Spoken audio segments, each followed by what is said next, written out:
The courtroom was silent, so silent that even the ticking clock on the back wall seemed too loud.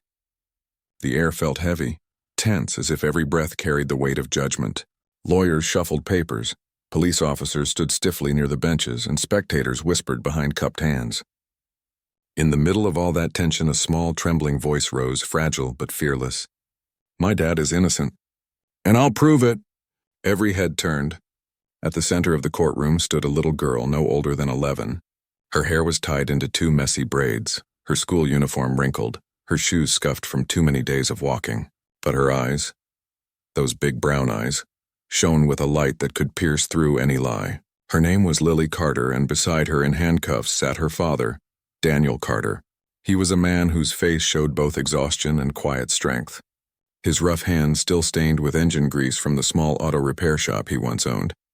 Daniel had been accused of stealing a wealthy businessman's car, a sleek black SUV worth more than his entire shop. The police claimed it was an open and shut case. They had found his fingerprints on the car door and a witness who swore they saw him near the parking lot, where the vehicle vanished. No one wanted to hear anything else. Poor men like Daniel didn't get the benefit of doubt in that town. But Lily knew her father. She knew he'd rather skip dinner for a week than take something that wasn't his. Every night when they prayed before bed, Daniel would tell her, "Never lie, never steal, never let anyone tell you your worth." And now, seeing him shackled like a criminal, something inside her broke and ignited all at once. "Order," shouted the bailiff as the courtroom buzzed with murmurs after Lily's outburst. The judge, an older woman named Judge Margaret Howell, raised her hand. "Quiet," she commanded. The room fell silent again. Her sharp eyes, framed by glasses, softened just slightly as she looked at Lily. "Young lady," she said, her voice calm but firm, "you cannot interrupt court proceedings." "This is not the place for—" "But it is," Lily blurted, tears brimming in her eyes. "You're all saying my dad is guilty, but he didn't do anything wrong. He fixes cars for people, that's all. We don't even have enough money to buy new clothes. How could he steal something like that?" The crowd stirred again, some whispering pity, others annoyance. But Lily didn't care. She took a step closer, her small hands clenched into fists. "You have to listen to me. Everyone just believes what the police said, but they don't know the truth." Judge Howell leaned back slightly in her chair, her expression unreadable.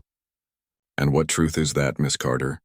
"That my dad didn't steal that car," Lily said, voice trembling but strong. "He was framed." A wave of whispers rippled through the courtroom again. The prosecutor rolled his eyes. "Your Honor, with all due respect, we can't take the word of a child." The evidence, Lily interrupted sharply, "is wrong." The prosecutor turned red. The bailiff took a step forward, but the judge lifted her hand again. "Let her speak," she said quietly. The room fell still once more. Everyone waited, curious, doubtful, but undeniably captivated. Lily took a deep breath. "That car you're talking about, the black SUV, it was brought to my dad's shop 3 days before it was stolen. A man named Mr. Briggs brought it in. He said something was wrong with the ignition and asked Dad to fix it fast. My dad worked all night on it, didn't even eat dinner. When he finished, he called Mr. Briggs to pick it up the next morning. But that man never came. The next day, the police showed up instead and said the car was stolen, and they arrested my dad." Gasps broke out among the onlookers. The prosecutor quickly flipped through his papers, whispering something to his assistant. Daniel sat frozen, his eyes wide as tears slipped down his cheeks. He hadn't wanted Lily to come to court that day. He'd told her to stay home with their neighbor. But there she was, standing up to an entire system that wanted to crush them. The judge leaned forward. "Are you saying this Mr. Briggs was the owner of the vehicle?" "Yes, ma'am," Lily said. "He said it was his car. But after my dad got arrested, we found out it actually belonged to a company. His company. He must have planned it." "Objection," the prosecutor shouted, rising from his seat. "This is pure speculation. The girl has no proof, and this story doesn't change the fact that the defendant's fingerprints were found on the stolen vehicle." "Of course they were," Lily cried. "He worked on it. He fixed it. Wouldn't his fingerprints be there if he touched it to repair it?" The courtroom fell silent again. Even the prosecutor hesitated. Judge Howell looked at Lily thoughtfully, her fingers drumming softly on the wooden bench. She had seen countless trials. heard thousands of testimonies, and looked into the eyes of both the guilty and the innocent. There was something different about this girl, something raw and honest. Daniel finally spoke, his voice low and heavy with emotion. "Your Honor," he said quietly, "I told the police everything my daughter just said. They didn't listen. They said a poor mechanic couldn't have enemies that rich. I didn't steal anything. I've worked my whole life fixing cars to give my daughter a better future. I may be poor, but I'm not a thief." Lily turned to him, tears streaming down her face, and grabbed his hand. "Don't cry, Daddy," she whispered. "I'll make them believe you." The judge sighed, glancing between the two of them. For a long moment she said nothing. Then, with a deep breath, she leaned forward and spoke gently. "Miss Carter, what you've said today is very brave. But the law requires evidence. We can't make decisions based on stories alone." "I know," Lily said, nodding firmly. "That's why I'm going to find proof. I'll show everyone what really happened." The judge blinked, surprised. "You're going to find proof?" "Yes," Lily said, her voice trembling but sure. "If no one else will, I will. My dad didn't do this. I know it in my heart." Her conviction sent a shiver through the courtroom. People weren't sure whether to pity her or believe her. But one thing was certain. No one would forget the fire in that little girl's voice. Judge Howell looked down at her notes, then back at the child. "Very well," she said softly. "This hearing is adjourned until next week. Mr. Carter will remain in custody, but Miss Carter, I hope you find what you're looking for." As the gavel struck, the courtroom erupted in murmurs. Some scoffed, some smiled sadly, but a few, just a few, felt something stir inside them, a reminder of what it meant to fight for someone you loved. Lily turned to look at her father as the officers led him away. Their eyes met and she mouthed, "I'll save you." He smiled through his tears, nodding slightly before disappearing behind the heavy wooden doors. Outside the courthouse, the gray clouds hung low. The street was wet from last night's rain. Reporters swarmed near the entrance, flashing cameras in her face, asking if she really thought she could prove her father's innocence. Lily didn't answer. She just walked past them quietly, her head high. She had no money, no lawyer, no power, but she had something none of them could take away: hope. That night, in their small, creaking apartment, Lily sat on the couch staring at an old photograph of her mother. Her mother had died when she was 6, leaving only her and her dad to face the world. Her dad had done everything for her, skipped meals, worked nights, even sold his tools once to pay her school fees. Now it was her turn to fight for him. The words of the judge echoed in her head. "The law requires evidence." She repeated them softly to herself. "Then I'll find it," she whispered. "Whatever it takes." The next morning, before sunrise, Lily packed her small backpack with a notebook, a pencil, and her old cell phone. She stood in front of the mirror and looked at her reflection. Small, tired, but determined. "You can do this," she whispered. "You have to." As the first rays of dawn slipped through the window, Lily stepped outside into the cold. The streets were still quiet, the world asleep. She pulled her jacket tighter and started walking toward the one place she knew she had to start: the neighborhood where Mr. Briggs lived. She didn't know what she'd find, or how she'd prove anything. But she knew one thing for sure: she would never give up on her father.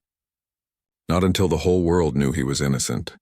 And somewhere deep in the heart of that sleeping city, a storm was brewing, one that would shake the truth out of every lie, and show that sometimes the smallest voices can make the loudest. Lily woke up before dawn, the sky still bruised with darkness, her heart pounding with a mix of fear and determination. The faint hum of the city outside their tiny apartment window was the only sound she could hear. Her father wasn't home anymore. The emptiness of his absence pressed against her like a cold wall. She could still picture the way he looked when the officers led him away. The worry in his eyes, the slight nod he gave her, as if to say, "Be brave," and brave she would be. She got dressed quickly in the same faded jeans and sweater she'd worn yesterday, laced up her worn sneakers, and packed her small backpack again. A pencil, her notebook, her father's old pocket watch, and the cheap cell phone that could barely hold a charge. Her stomach growled, but she ignored it. She only had one thought in her mind: find proof. The bus ride to the other side of town took almost an hour. She pressed her forehead against the cold glass and watched the buildings change from cracked walls and peeling paint to tall fences and polished gates. The rich part of the city looked nothing like home. Every house had cameras, guards, and shiny cars in their driveways. Lily's chest tightened as she thought of how unfair it was that people like Mr. Briggs could have everything, while her father worked day and night just to keep food on the table. When she finally got off, she walked a few blocks to the street she had memorized from her father's repair records. Greenwood Estates. The name alone sounded expensive. She pulled out the crumpled receipt she'd found in her father's shop drawer the night before. Repair request, ignition failure, customer, Charles Briggs. That was her lead. Lily stood outside the tall black gates of a mansion that looked like it belonged in a movie. She hid behind a tree across the street and watched. A few minutes later, the gate opened and a shiny black SUV rolled out. Her heart almost stopped. It was the same model her father had been accused of stealing, the one that ruined their lives. She squinted at the number plate. It looked different. She remembered the police report mentioning the plate number ending with 9X7. This one ended with 9K7, just one letter off. Could that be it? She took out her phone and snapped a picture as the car passed by. Her hands shook, but she managed to capture the number plate clearly enough. Then she noticed something strange. As the car turned the corner, a man stepped out of the house, Mr. Briggs himself. Lily recognized him from court. He had testified confidently, saying he barely knew Daniel Carter, only that he'd taken his car for a quick fix. Now, as he stood there laughing with another man in a suit, something in Lily's gut told her he was hiding something. She crouched behind the tree, trying to listen. The men's voices were muffled by the distance, but she caught a few words, enough to send a chill down her spine. Insurance claim went through. Police bought it completely. A poor mechanic didn't even fight back. Lily's pulse quickened. She wasn't imagining it, he was bragging about it. Her dad had been framed and this man was behind it all. She fumbled with her phone, trying to record the conversation. But before she could hit the button, her foot slipped on a pile of leaves. Crunch. Both men turned instantly. Hey, who's there? Lily froze. The guard at the gate started walking toward her. She clutched her bag and bolted. Her heart hammered as she sprinted down the street, past cars and trash bins, her backpack bouncing with every step. "Stop that kid," the guard shouted. But she was small and fast, weaving through alleys until she finally ducked behind a dumpster, gasping for air. Her whole body trembled. She peeked out. No one was chasing anymore. She was safe for now, but she'd blown her chance to record them. Lily wiped her tears, angry at herself. "No," she whispered. "I'm not done yet." She looked at the photo she'd taken of the SUV. It wasn't much, but it was something. The plate was different, and she remembered seeing a dent on the rear bumper, one her dad had fixed at the shop. If she could prove that was the same car, it could mean everything. She needed help, but who would believe her? The police wouldn't. The lawyer assigned to her dad barely cared. Her only option was to find someone who could help her verify the car's details. That meant going to the mechanic shop her father used to work at before he opened his own. Maybe someone there would remember the car. She walked for miles, her feet aching, her throat dry. When she finally reached Thompson Auto Repairs, she hesitated. The sound of metal tools clanking and engines rumbling filled the air. Inside, a tall man with gray hair was wiping grease off his hands. "Excuse me, sir," Lily said softly. The man looked up.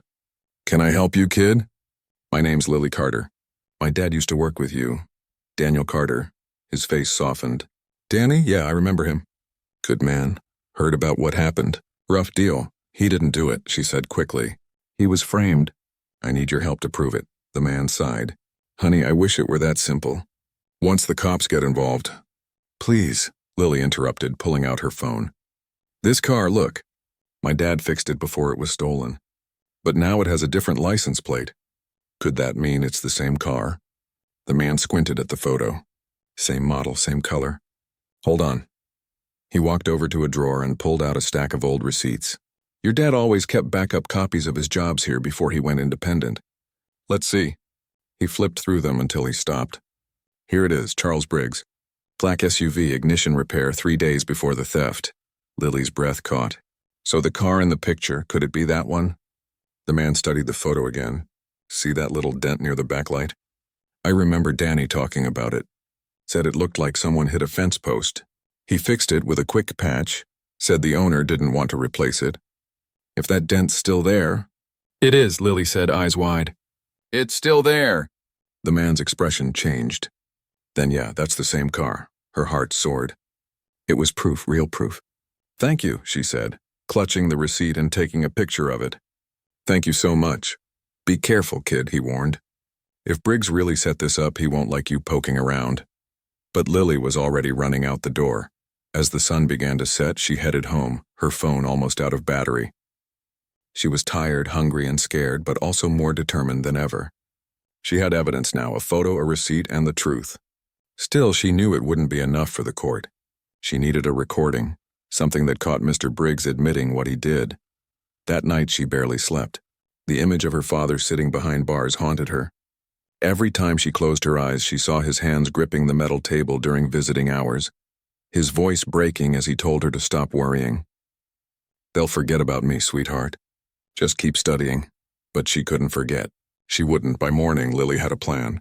She would go back to Briggs's house, this time more carefully. She charged her phone, packed a sandwich, and slipped out before dawn. The city was just waking up when she reached Greenwood Estates again. This time she hid behind a delivery truck near the gate. At around 8, Mr. Briggs came out again, talking on his phone. Lily hit record and held her breath. His voice was faint, but she caught fragments of his conversation. Yeah, the mechanic's still locked up. No, he won't say a thing. His kid, just some poor girl? Who's gonna believe her? Her heart raced. She got it. She actually got it. She kept recording as long as she could until the call ended. But just as she was about to sneak away, one of the guards spotted her again. Hey, you again! Lily took off running. The guard shouted into his radio, and soon another man was chasing her down the road. She turned into an alley, but it was a dead end. She pressed herself against the wall, praying they wouldn't find her. Footsteps approached. The guard's flashlight swept across the alley, missing her by inches. She can't be far, one of them muttered. Boss said she's got a phone, get it. Lily bit her lip to keep from breathing too loud. After what felt like hours, the footsteps faded. She waited a few minutes before slipping out, her knees shaking. Her phone battery blinked red, but the recording was still there. When she got home, she plugged the phone in and listened. The words were faint but clear enough. Her eyes filled with tears. It wasn't perfect, but it was real evidence. She spent the rest of the day printing the photo, copying the receipt and writing everything she'd found into her notebook. Every time, every date, every word Briggs said. She rehearsed what she would say in court. By the time the next hearing came, she was ready. She walked into the courtroom holding her backpack like armor. Her father looked at her from across the room, confused but hopeful. The judge raised an eyebrow when she saw her again. Miss Carter, Judge Howell said, you're back. Yes, Your Honor, Lily said firmly, her small hands gripping the straps of her bag. And this time I have proof. The courtroom buzzed as she stepped forward. The prosecutor rolled his eyes, but the judge motioned for her to continue. Lily placed her phone on the evidence table, her voice steady. This recording, this photo, and this receipt, she said, pulling them out one by one, show that Mr. Briggs lied. My dad didn't steal anything. Mr. Briggs set him up. The judge leaned forward, her expression tightening. Let's hear it. Lily hit play. The courtroom filled with the sound of Mr. Briggs's voice. Yeah, the mechanic's still locked up. Who's gonna believe his kid? Gasps echoed through the room. Daniel looked at his daughter in disbelief, his hands shaking. The courtroom was so quiet you could hear the faint buzz of the ceiling lights. Lily's small finger hovered over the play button on her phone, her heart thudding against her ribs like a drum. For a second she thought she might faint. Everyone's eyes, lawyers, officers, reporters, the judge, and even her father's were on her. But she reminded herself why she was there. This was her one chance to bring the truth to light. The moment the recording began, the silence broke. The sound of Mr. Briggs's voice filled the courtroom. Yeah, the mechanic's still locked up. No, he won't talk. His kid, just some poor girl. Who's gonna believe her? The words echoed like thunder. People in the audience gasped, murmuring in disbelief. The prosecutor's face drained of color and the defense attorney's jaw dropped. The judge held up a hand for silence. Miss Carter, she said, her tone sharp. Where did you get this recording? Lily's voice trembled but stayed steady enough to be heard. Outside Mr. Briggs's house, Your Honor. I went there because I knew he was lying. I recorded him myself. Your Honor, the prosecutor interrupted quickly. This recording is inadmissible. It could have been tampered with. We can't verify its authenticity. The judge turned her piercing gaze toward him. Are you suggesting an 11-year-old child fabricated a voice recording of the alleged victim? I'm saying, the prosecutor stammered, that we can't just take it at face value. But Judge Howell was already waving over the forensic technician who had been on standby. Play it again, she ordered. The recording played a second time, this time through the court speaker system. The technician listened closely, then checked the phone's metadata. Your Honor, he said finally, the audio appears authentic. It was recorded yesterday morning. No signs of editing or tampering. The courtroom erupted in whispers. Daniel closed his eyes, his breath shaky. For the first time since his arrest, hope flickered across his face. Quiet, the judge ordered, slamming her gavel once. She turned to the prosecutor. You will immediately request a police investigation into Mr. Briggs's property and vehicle. Within minutes, 2 officers left the courtroom to carry out the order. The tension in the room was unbearable. Lily stood still, her hands clasped in front of her, staring at the judge's bench. Her legs ached, but she refused to sit down. Her father looked at her with a mix of awe and heartbreak. After nearly an hour, the officers returned. Everyone held their breath.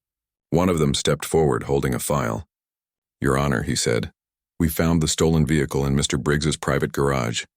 The license plate had been altered. The VIN number matches the one reported stolen. The entire courtroom gasped. Even the reporters dropped their pens. Mr. Briggs, who had been sitting confidently a few rows back, turned pale. He stood suddenly, his voice rising in panic.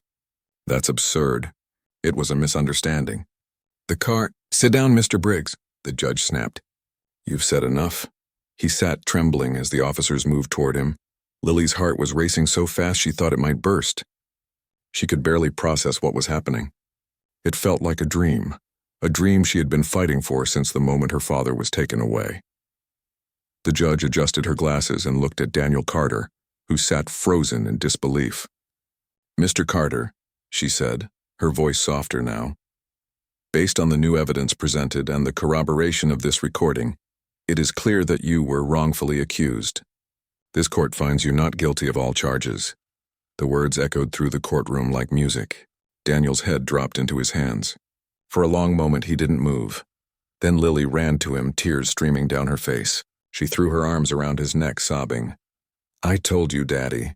I told you I'd prove it. Daniel hugged her so tightly that she could barely breathe, his tears falling into her hair.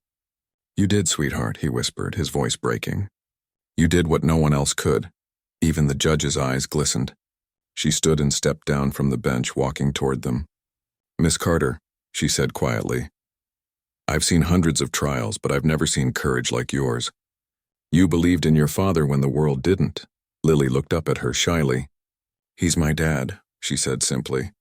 He always tells the truth. I just had to make people listen. The judge smiled faintly, then turned to the bailiff. Release Mr. Carter immediately and take Mr. Briggs into custody for fraud, perjury, and evidence tampering. As the officers handcuffed Briggs and let him out, he glanced at Lily with an expression of disbelief, like he couldn't understand how a child had unraveled the lie he thought was airtight. When the doors closed behind him, applause broke out in the courtroom. People stood clapping for the little girl who had done what grown men and lawyers could not. Even the prosecutor, red-faced and humbled, nodded respectfully toward her. Daniel took his daughter's hand as they walked out of the courtroom together. Outside, the sunlight was brighter than it had been in weeks. The reporters swarmed them, shouting questions. How did you do it? What made you so sure? What's next for you and your father? Lily didn't answer any of them. She just smiled, clutching her dad's hand tighter. They walked down the courthouse steps slowly. Daniel stopped at the bottom and turned to her, his voice quiet. You saved me, Lily. You saved us both. She shook her head. You saved me first, Daddy. All those nights you worked late, all the times you went hungry so I could eat. I just did what you would have done. He knelt down and pulled her into another hug. For a long time, they didn't move. Cars honked in the distance, birds chirped above them, and the world seemed to keep spinning, unaware that something extraordinary had just happened. A miracle born from the heart of a child. That night, they returned to their small apartment. It was still the same. Peeling paint, A flickering light bulb, the faint smell of oil from Daniel's tools. But it felt different now.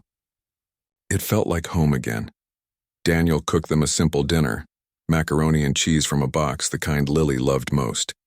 They sat at the tiny kitchen table, laughing for the first time in months. Between bites, Daniel looked at her, smiling. "You know," he said, "you'd make a better detective than any of those cops." Lily giggled. "Maybe one day I'll be one," she said. "Then no one will ever get blamed for something they didn't do." He raised his cup of water in a toast. "To the best detective in the world," she raised hers too. "To my hero, Daddy." They clinked cups, laughing, but even as they celebrated, Lily couldn't stop thinking about something the judge had said after the verdict, something that stuck with her like a whisper of truth. Sometimes justice needs more than law. It needs heart. Weeks passed, and life slowly began to return to normal. The shop reopened thanks to donations from people who'd heard Lily's story on the news. Customers came from all over the city just to shake her father's hand and tell him how proud they were of his daughter. Reporters called her the girl who fought the system. Some even offered scholarships for her education. But Lily didn't care about fame or rewards. What mattered was that her father's name was cleared, and that truth had won. One evening, as Daniel closed up the shop, Lily sat on the counter, swinging her legs. "Dad," she said, "do you think people will remember what happened?" He smiled at her. "Maybe for a little while, but that's not what matters. What matters is that you remembered what's right. You fought for it even when it was hard." She nodded, staring at the sunset through the garage window. The sky was painted in streaks of gold and orange, the same color she'd seen the day they walked free from court. She felt warm inside, like the world was finally fair again. As they locked the door and headed home, Lily slipped her hand into her father's. The city lights flickered on one by one, glowing softly like little stars. "Daddy?" she asked quietly. "Yeah, sweetheart? Do you think Mom saw what happened? Do you think she's proud?" Daniel's throat tightened, but he smiled through the lump in his chest. "I think she's the proudest of all. She's probably telling everyone up there about her brave little girl." Lily smiled faintly. "Then I'm happy." When they reached home, she curled up on the couch beside him, resting her head on his shoulder. The sound of the ticking clock filled the small room, but it wasn't heavy anymore. It was peaceful. Daniel brushed a strand of hair from her face. "You know," he said softly, "you taught me something, Lily." "What?" She mumbled sleepily. "That even the smallest voice can change everything." Her lips curved into a sleepy smile. "I just wanted you back. And you got me," he said, kissing her forehead. "Forever." Outside, the night deepened. But inside their little apartment there was light. A light born not of wealth or power, but of faith, courage, and love. And as the stars blinked above the city, one could almost believe they were shining just a little brighter for a girl named Lily Carter. The girl who dared to stand in a courtroom full of grown-ups and say the words that changed everything. "My dad is innocent, and I'll prove it." The world may forget her story one day, but the lesson would live on, that sometimes justice begins not in the hands of the powerful, but in the heart of a child who refuses to stop believing in what's right.